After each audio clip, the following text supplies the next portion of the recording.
Le tracteur qui se situe derrière nous, c'est tout simplement le 300 Vario. 300 Vario qui a été présenté il y a 2 ans de cela, donc le 300 Vario /4, et qui aujourd'hui ne comprend plus que uniquement 2 modèles, à savoir le Power et le Profi, mais il y a une nouvelle corde à son arc, puisqu'on retrouve la version Profi Plus. Cette version Profi Plus, elle sera disponible à partir du mois de juin prochain. Le Profi Plus, ça correspond à quoi? Ça correspond tout simplement au fait que le tracteur sera prédisposé pour recevoir le Vario guide, donc le système de guidage qui pourra servir notamment dans les maïs alsaciens pour des opérations de binage et toutes les autres opérations sur les cultures en ligne. Bien évidemment, différents niveaux de précision, que ce soit la précision RTK, donc plus ou moins 2 cm, ou de la précision EGNOS, ou différents signaux, notamment des signaux Trimble, puisque là, le client va aussi avoir le choix du récepteur. Soit le choix d'un récepteur Trimble ou Novatel. Bien évidemment, tout est intégré au tracteur. Et tout ça, ça se gère directement via le terminal Variotronic. Là, l'avantage effectivement du système de guidage, c'est que ça nous permet d'envisager un panel de travaux encore plus large. J'évoquais tout à l'heure les cultures en ligne. Là, grâce au système de guidage et qui plus est le VarioGuide, donc qui est vraiment d'origine Fendt, vous pouvez intervenir mécaniquement sur des maïs ou sur tout type de culture en ligne, ou des travaux d'abonnement, des travaux de pulvérisation et j'en passe. Donc nous présentons sur le stand New Holland du SIMA 2017 le concept de tracteur autonome NH-Drive, un concept polyvalent car il se base sur un tracteur extrêmement classique qui va pouvoir être conduit de manière traditionnelle avec son conducteur pour les activités de transport et qui pourra être rendu autonome grâce à l'ajout d'un package d'équipements, de perception de l'environnement et de communication avec le superviseur à distance.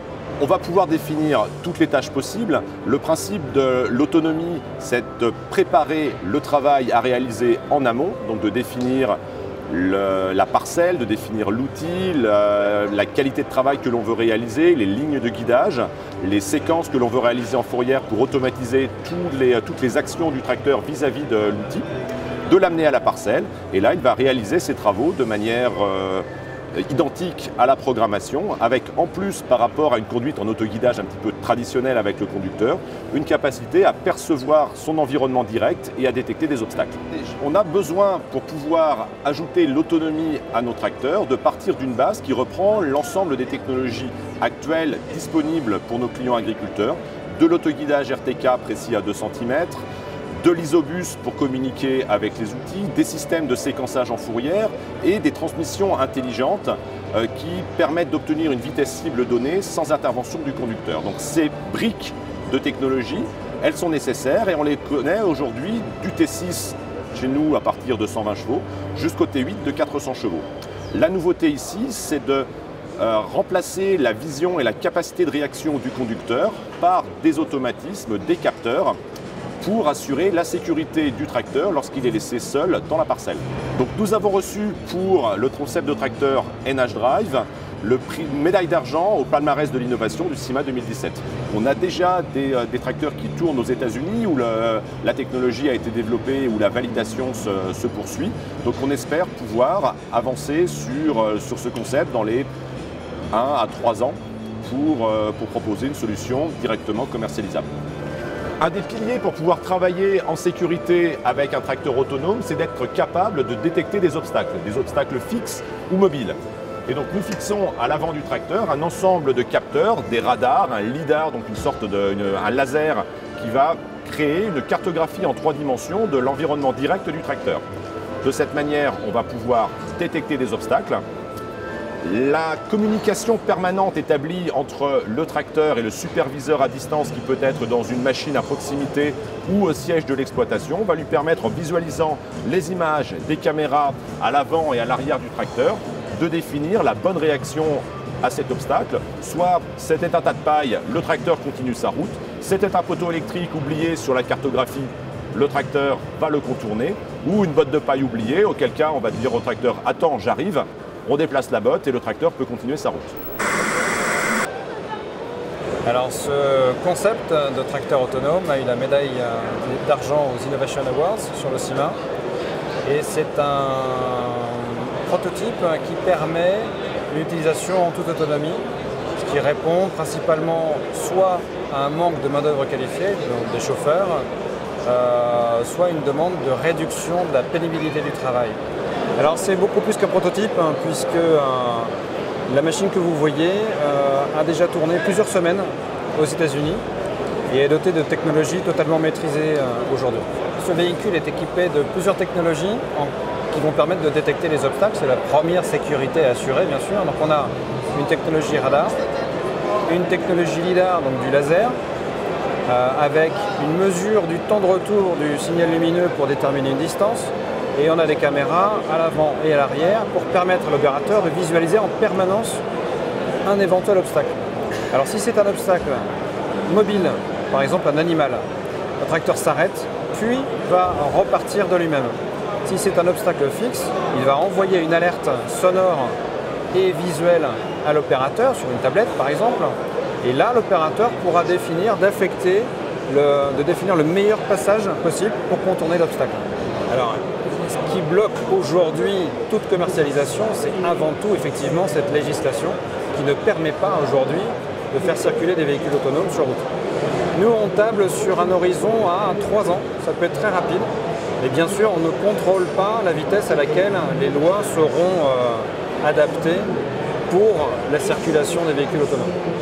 On a choisi de présenter les technologies d'un véhicule autonome sous cette forme particulièrement radicale, sans cabine, parce que c'est pour nous la meilleure façon d'exprimer tout le potentiel. Maintenant, évidemment, ce qui va se passer dans un premier temps, c'est d'abord le déploiement des technologies sur des versions plus conventionnelles avec cabine, pour l'utilisation effectivement plus facile.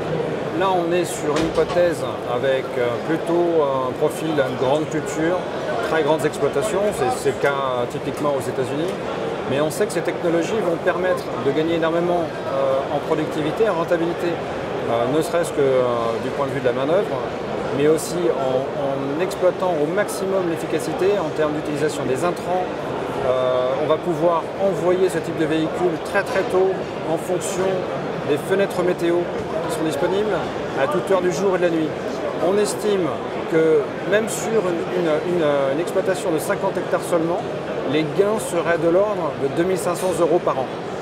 Donc en 2-3 ans, il n'est pas impossible qu'on arrive déjà à rentabiliser ce type de technologie. Alors le tracteur que nous avons derrière nous, c'est un remplaçant de la série précédente qui était le 85 et 90-60, remplacé respectivement par le M85, M5091 et M5111. À chaque fois disponible en version cabine ou arceau. On va en avoir retravaillé sur cette partie du tracteur, donc sur la partie motorisation, avec l'intégration de la D-Blue qui va être intégrée directement avec les filtres particules sous le capot.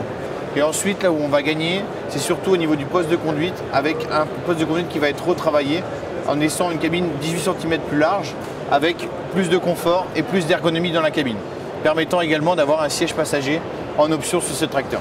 Alors aujourd'hui, on a déjà mis à disposition ces tracteurs chez nos concessionnaires. On va imaginer les mises en service d'ici le mois de mars ou le mois d'avril chez nos clients finaux. Nous allons faire des présentations, mais aussi Kubota, via ses concessionnaires, va organiser des journées qu'on appelle Kubota Event, au nombre de 30 en France, sur lesquelles on invitera des clients finaux à essayer nos tracteurs, les tracteurs M5, MGX et M7, ainsi que les outils Kubota. Ce tracteur de la série M5 est équipé d'une motorisation 4 cylindres 3,8 litres répondant aux dernières normes anti-pollution. Le principal point fort, c'est qu'on va avoir un nettoyage facile des éléments de filtration et radiateurs. Ensuite, en termes de transmission, on va être sur un inverseur électro-hydraulique sous charge avec une transmission 3 gammes, 6 vitesses et un doubleur portant le nombre de vitesses à 36 rapports avant, 36 rapports arrière. Et enfin, sur la partie relevage, on va être avec un relevage d'une capacité de relevage sur toute la course de 4 tonnes 100 et un débit hydraulique au distributeur de 64 litres minute. Nous sommes avec des tracteurs qui sont extrêmement maniables, extrêmement fiables aussi de par son pont avant qui nous permet donc d'avoir une maniabilité accrue dans tous les bâtiments d'élevage et dans les cours de ferme et aussi de bénéficier en standard d'une garantie 3 ans pièces et main d'œuvre avec la possibilité de contracter une extension, mais c'est une garantie 100% Kubota, constructeur qui s'engage avec le client et son concessionnaire. Il s'agit de la T560, donc machine à système de battage tangentiel. Donc, cette machine a été développée en 2007 par John Deere et vous avez donc juste derrière vous la mise à jour de 2016. Alors nous augmentons à la fois le débit de chantier, nous préservons la paille avec des composants qui ont été surdimensionnés par rapport aux anciennes versions. En même temps, nous avons mis à jour donc, le moteur en passant en norme Tier 4 finale avec l'ajout d'ADBOO, ce qui permet d'être encore mieux au niveau des émissions de CO2. Alors au niveau de nouvelles technologies, cette machine est équipée du GPS, donc c'est-à-dire AutoTrack. C'est un système qui permet de guider automatiquement la moissonneuse-batteuse. Il suffit de rentrer directement à premier passage et ensuite la machine se guide toute seule. Nouvelle technologie, c'est aussi la cartographie de rendement qui est directement intégrée dans cette machine. Donc, la machine est équipée d'un capteur de rendement, également d'un capteur d'humidité, ce qui permet ensuite de ressortir facilement les cartographies de rendement sur un serveur qui s'appelle myjohndeere.com où chaque agriculteur peut retrouver ensuite ses parcelles dans toutes les conditions. Alors au niveau nouvelles technologies aussi, nous avons justement la possibilité d'avoir des réglages préprogrammés par culture, personnalisables pour chaque client, et également un outil qui s'appelle ICA et qui permet d'optimiser la machine tout en conduisant. Alors cette machine de base est équipée de roues, mais on peut en option monter des chenilles. Alors l'avantage des chenilles, c'est d'augmenter la surface au sol, de diminuer le tassement.